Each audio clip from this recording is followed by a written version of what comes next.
계속해서 대구 경북 소식 전해드리겠습니다. 새해 첫 업무가 시작되는 오늘 대구와 경북 지역은 대체로 맑은 가운데 아침 최저기온은 대구 3.5도 등으로 어제와 비슷한 기온 분포를 보였습니다. 낮에도 대구 9도를 비롯해 5도에서 10도로 평년과 비슷하거나 다소 높을 것으로 보입니다. 대구 기상단은 대구를 비롯한 8개 시군에 닷새째 건조주의보가 발효된 가운데 다른 지역도 점차 건조해지겠다면서 화재 예방에 유의해 줄 것을 당부했습니다. 지난 1974년 대구에서 열렸던 대구 현대미술제는 한국 현대미술사의 흐름을 바꾼 것으로 평가를 받고 있습니다. 대구 현대미술제의 의미를 재조명하기 위한 전시회가 열리고 있습니다. 윤태호 기자가 취재했습니다. 대구 현대미술제가 처음 열린 것은 39년 전인 1974년 이강소와 최병소, 이명미 등 대구 출신 작가들뿐만 아니라 국내외 200여 명의 작가들이 모여서 실험성 강한 작품들을 선보였습니다. 권위적이고 타성에 젖은 한국 미술계에 경종을 울리기 위해 의기투합한 건데 한국 현대미술사의 흐름을 바꾼 거사로 평가받고 있습니다. 모더니즘이 어느 정도 이제 정착이 되면서 제도화되는 것에 대한 하나의 반동이죠. 1973년 대구에서 제일 첫 번째 행사가 이루어졌습니다. 5회까지 열리다가 맥이 끊긴 대구 현대미술제가 지난해 33년 만에 부활돼 국내 미술계에 비상한 관심을 끌었고 올해는 대구 예술발전소에서 열리고 있습니다. 70년대 대구 현대미술제에 참여한 작가들의 작품과 현재 활발하게 활동 중인 중견 작가들의 작품을 함께 전시해서 현대 미술이 나아가야 할 이 발전적인 방향을 모색하는 전시회로 꾸며졌습니다. 한국이라는 어떤 현대미술이 있지만 그게 중심에 대구의 어떤 현대미술이 어떤 역할을 했고 어떤 의미가 있으며 어떤 가치가 있는가 그것을 찾고 발굴하고 다시 재해석하고 지난해 달성문화재단이 부활시킨 데 이어 올해 대구문화재단이 개최한 대구 현대미술제에 국내외 미술계에 시선이 쏠리고 있습니다. MBC 뉴스 윤태호입니다. 부동산 1, 2사에 따르면 지난 2주 경북 지역의 아파트값은 0.08%가 올라 지난 11월 정점을 찍은 이후 조금씩 안정을 찾는 것으로 나타났습니다.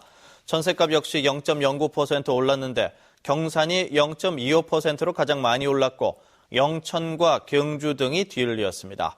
전문가들은 최근 지역의 아파트 매매와 전세 시장에서 추격 매수세가 줄면서 호가 위주의 상승세가 많이 둔화된 것으로 풀이했습니다. 지역 백화점들이 오늘부터 새해 첫 할인 행사를 시작합니다.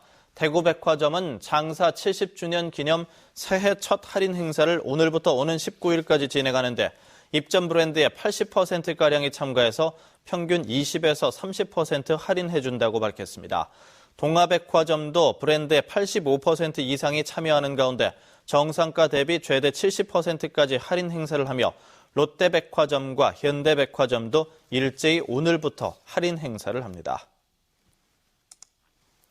독도의 선박 접안 시설이 열악해서 방문객 10명 가운데 2명 이상이 발길을 돌린 것으로 나타났습니다. 새누리당 박명재 의원이 독도 방문자 현황 자료를 분석한 결과 지난해 입도 신청자는 25만 5천 명으로 2012년보다 24%가 늘었지만 이 가운데 24%는 독도에 발을 딛지 못하고 되돌아간 것으로 집계됐습니다. 독도 입도를 원활하게 하기 위해서는 방파제 건설이 시급하지만 입도 지원센터 사업 예산은 올해 정부 예산에 한 푼도 반영되지 않았습니다.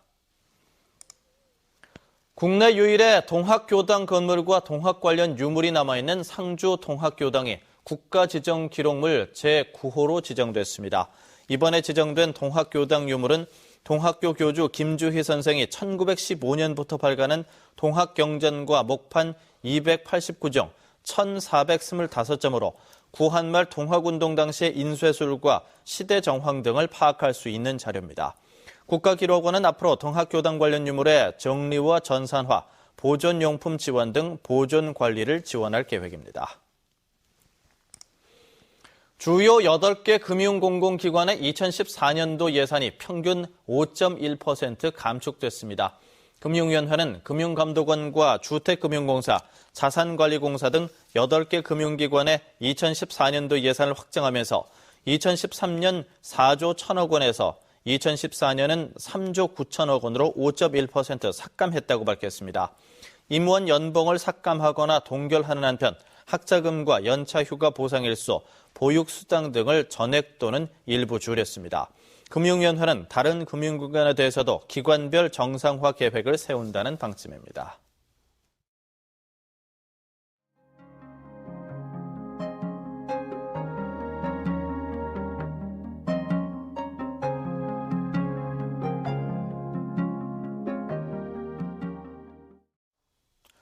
MBC 생활뉴스를 마칩니다. 여러분 새해 복 많이 받으십시오.